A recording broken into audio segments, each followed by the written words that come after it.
আজকে আমরা রয়েছি, এই চেয়ারটা রয়েছে, এই চন্দ্রকোনা সোফা এটাও রয়েছে, কিন্তু আমাদের চন্দ্রদা মুন্দা নেই।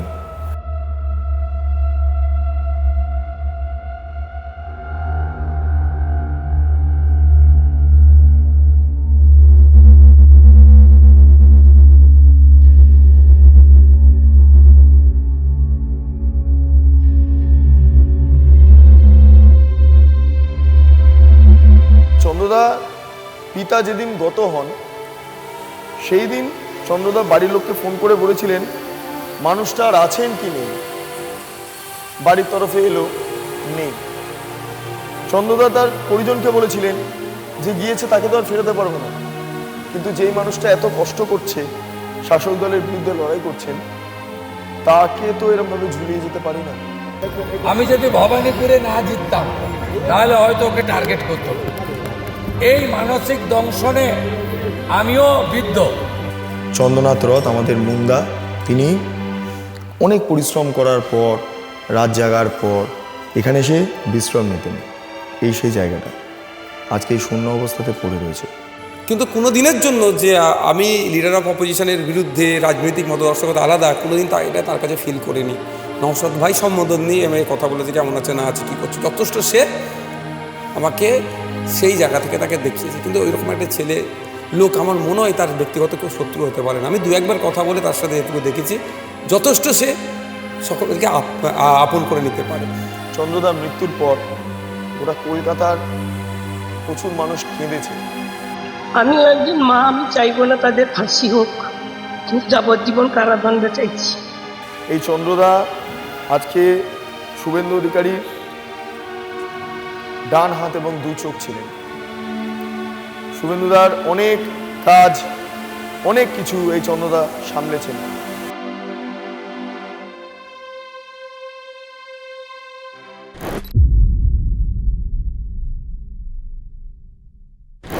গতকাল রাত্রি 10:30টার পর থেকে চন্দ্রনাথ রথ নামটা সম্পর্কে আপনারা ওয়াকিবহল হয়ে গিয়েছেন। চন্দ্রনাথ রথ শুভেন্দু অধিকারীর আত্মসহায়ক অথবা শুভেন্দু অধিকারীর এক্সিকিউটিভ অ্যাসিস্ট্যান্ট, এই হিসাবে গত 5 বছর তিনি বিধানসভার অভ্যন্তরে কাজ করে গিয়েছেন। সবার কাছে চন্দ্রনাথ রথ, কিন্তু আমাদের কাছে চন্দ্রদা। আমরা ভালোবেসে তাকে মাঝে মধ্যে মুন্দা বলে ডাকতাম। হ্যাঁ, সেই চন্দ্রদা আজ আর নেই।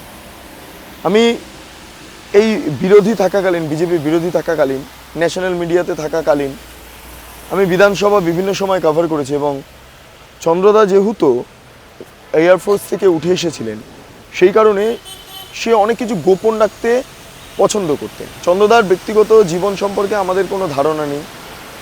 আমরা গতকালকের পর থেকে আমরা অনেক কিছু জানতে পারছি, কিন্তু এই চন্দ্রদা, আমরা যারা আমরা সাংবাদিক, আমরা তারা বারবার ভাবি যে শুভেন্দু অধিকারীর খবর চন্দ্রদাকে ফোন করলে হয়তো পাওয়া যেতে পারে, কিন্তু চন্দ্রদা এমনই একজন ব্যক্তি, শুভেন্দু অধিকারীর মুভমেন্ট সম্পর্কে কোনো রিপোর্টার তার পেট থেকে একটা কথাও বার করতে পারেনি। এই হয়তো আর্মি রেজিমেন্ট। এটা আমার ব্যক্তিগত লস, এবং আমার নিজেকে খুব পরিবারের কাছে আমি খুব, যে আমি যদি বিজেপি বা বিরোধী দলনেতা না হতাম হয়তো তাকে টার্গেট করতো। আমি যদি ভবানীপুরে না জিততাম তাহলে হয়তো ওকে টার্গেট করতো না। এই মানসিক দংশনে আমিও বিদ্ধ। এখন আমি একটাই প্রার্থনা করব, ওর বিদেহী আত্মা অমরত্ব প্রার্থনা করুক, স্বর্গধামে বাস হোক এবং ঈশ্বর তাকে কাছে রাখুক। এয়ারফোর্সের সদস্য হিসেবে ভারত মাতাকে সেবা দিয়েছেন, এবার ভগবান তাকে ভালো রাখুক, এটাই প্রার্থনা। আর যে কিলারদের ভাড়া করে এনে রেকি করে ঠান্ডা মাথায় পরিকল্পিত খুন হলো, এই প্রত্যেকটা লোককে খুঁজে বের করে দ্রুত ফাঁসিতে ঝোলা, আইনের মধ্য দিয়ে, বিএনএস এর মধ্য দিয়ে, এই প্রার্থনা আমি তদন্তকারী পুলিশ, সিআইডি, সিট, অন্য যারা সহযোগিতা করছেন তাদের প্রতি আমার আবেদন। আমি বলবো চন্দ্রকান্তের কোনো ক্রিমিনাল ব্যাকগ্রাউন্ড নেই, সরাসরি রাজনৈতিক কোনো পরিচয় নেই, কোনোদিন মঞ্চে উঠে বক্তৃতা করে কাউকে আক্রমণ করেছে তার কোনো উদাহরণ নেই। তাই তার এই মৃত্যুর কারণ নিশ্চিতভাবে শুভেন্দু অধিকারী বিজেপির বিরোধী দলনেতার সহায়ক হওয়ার জন্যই তার মৃত্যু হয়েছে, তাকে মারা হয়েছে। এটা দিয়ে আমার নতুন করে মন্তব্যের কোনো অবকাশ নেই। হঠাৎ দেখলাম গত রাত্রে যে খবরটা দেখে আমরা শকড যে চন্দ্রনাথ রথ যিনি আছেন তাকে খুন করা হয়েছে। আমি তার সম্পর্কে দু একটা কথা প্রথমে বলবো যে আমি বিধানসভায় যেখানে প্রেয়ার রুম আছে তার পাশেই লিডার অফ অপোজিশনের রুম হওয়ার সুবাদে আমি যখন প্রেয়ার করতে যেতাম চন্দ্রদার সাথে কয়েকবার আমার কথা হয়েছে, কিন্তু কোনো দিনের জন্য যে আমি লিডার অফ অপোজিশনের বিরুদ্ধে রাজনৈতিক মতদর্শকতা আলাদা কোনোদিন এটা তার কাছে ফিল করিনি। নওশাদ ভাই সম্বোধন নিয়ে আমি কথা বলেছে কেমন আছে না আছে কী করছে, যথেষ্ট সে আমাকে সেই জায়গা থেকে তাকে দেখিয়েছে। কিন্তু ওইরকম একটা ছেলে লোক আমার মনে হয় তার ব্যক্তিগত কেউ শত্রু হতে পারে না। আমি দু একবার কথা বলে তার সাথে এটুকু দেখেছি যথেষ্ট সে সকলকে আপন করে নিতে পারে। কিন্তু হঠাৎ দেখলাম যখন তাকে গুলি করেছে, এটা একটা ভালো দিক নয়, এটা খুবই খারাপ দিক রাজ্যের জন্য। একদিকে হচ্ছে পোস্টপোল ভায়োলেন্সের কিছু জায়গায় আক্রান্ত হচ্ছে মানুষ, তারপরে পরেই কাকে খুন করা হলো, বর্তমান যিনি এখন সিএমের দৌড়ে আছে একজন শুভেন্দু অধিকারী মহাশয়ের পিএকে, এটা একটা কারা বার্তা দিচ্ছে, কিসের বার্তা দিচ্ছে, এটা খুবই তদন্ত হওয়া দরকার। এটা আমি শুধু একটা খুন হিসাবে ধরছি না, এইটা পশ্চিমবাংলার সম্প্রীতি, পশ্চিমবাংলার ঐক্যে এই খুনের দ্বারা হয়তো বিনষ্ট হতে পারে। তো সুতরাং এটাকে সর্বোচ্চ লেভেলে গিয়ে তদন্ত করা দরকার। কারা খুনি, কিসের জন্য খুন করেছে সেটা খুঁজে বার করা দরকার।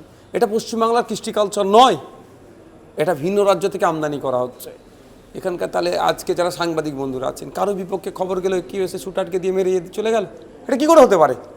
রাজনৈতিক মতদর্শ আলাদা হতে পারে, সমালোচনা আলোচনা হবে গণতন্ত্রে। তাহলে নওশাদ সিদ্দিকীর কথা পছন্দ হচ্ছে, যাও ওকে এ করো, অমুকের কথা পছন্দ হচ্ছে, যাও ওকে শুটার দিয়ে করে দাও।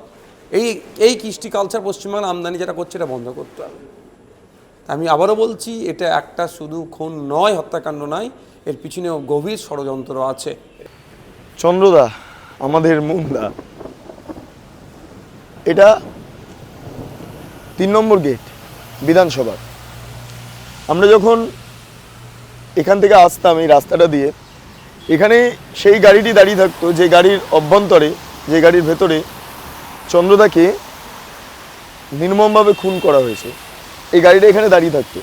আমরা যখন আসতাম এই সাদা গাড়িটি দেখে আমরা বুঝতে পারতাম না চন্দ্রদা বিধানসভায় ঢুকে গিয়েছে।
এই চন্দ্রদার অনেক গল্প আছে, অনেক গল্প আমরা অনেকেই জানি।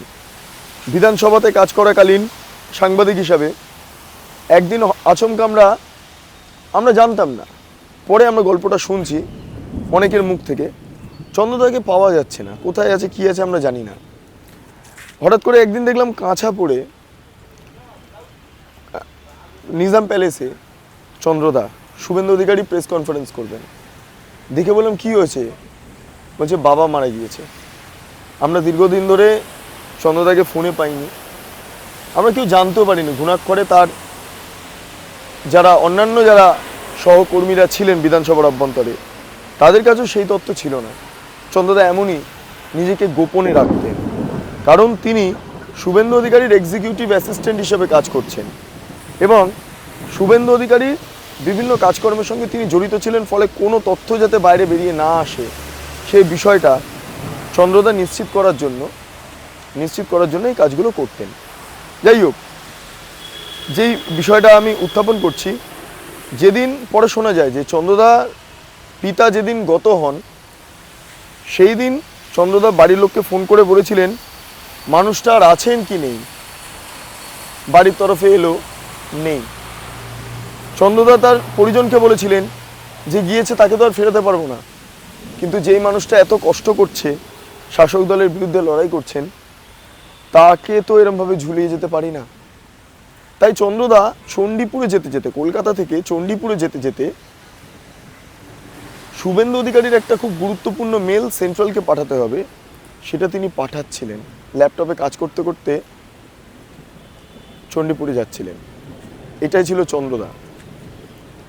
আমি বিধানসভার ভিতরে যাব, বিরোধী দলনেতার ঘরে একটা সোফা আছে, যেটাকে আমরা চন্দ্রকোনা নাম দিয়েছিলাম, কারণ চন্দ্রদা রাত্রে ঘুমাতো কম।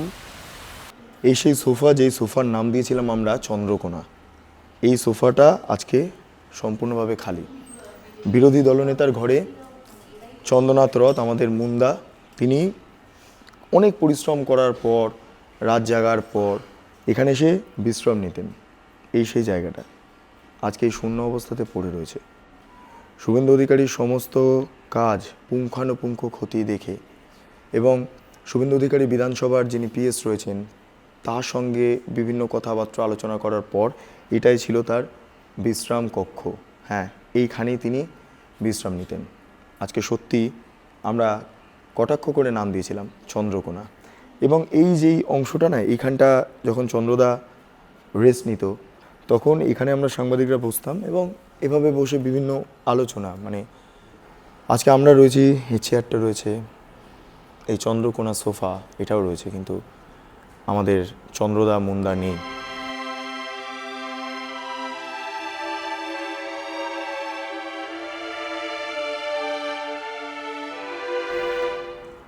এর বাইরে আর কিছু বলার নেই। যাই হোক, আজকে বিরোধী দলনেতার ঘর, যেখানে শুভেন্দু অধিকারী 5 বছর তার এখানে কর্মকাণ্ড ঘটিয়েছেন, সেই ঘরটা সত্যি চন্দ্রদা ছাড়া সম্পূর্ণভাবে শূন্য। সেই কারণের জন্য হয়তো এই ঘর থেকে আমার এই কথাগুলো একটু প্রতিধ্বনিত হচ্ছে, একটু ইকো হচ্ছে। চন্দ্রদা খাটাখাটনি প্রচুর যেত, আমরা জানতাম। অনেক ক্ষেত্রে চন্দ্রদা না ওই সোফাটাতে গায়ে নিয়ে মাঝে মধ্যে ঘুমিয়ে পড়তো। হ্যাঁ, খুব কোল্ড ড্রিঙ্কস খেতে ভালোবাসতো,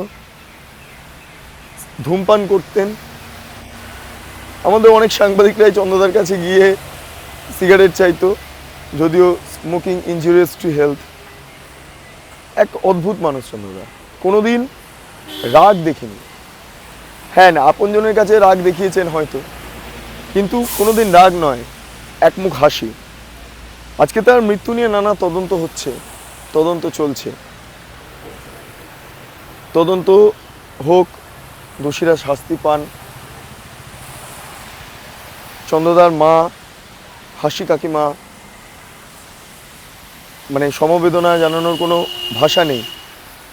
আমিও একজন মা, আমি চাইবো না তাদের ফাঁসি হোক, কিন্তু যাবজ্জীবন কারাদণ্ড চাইছি।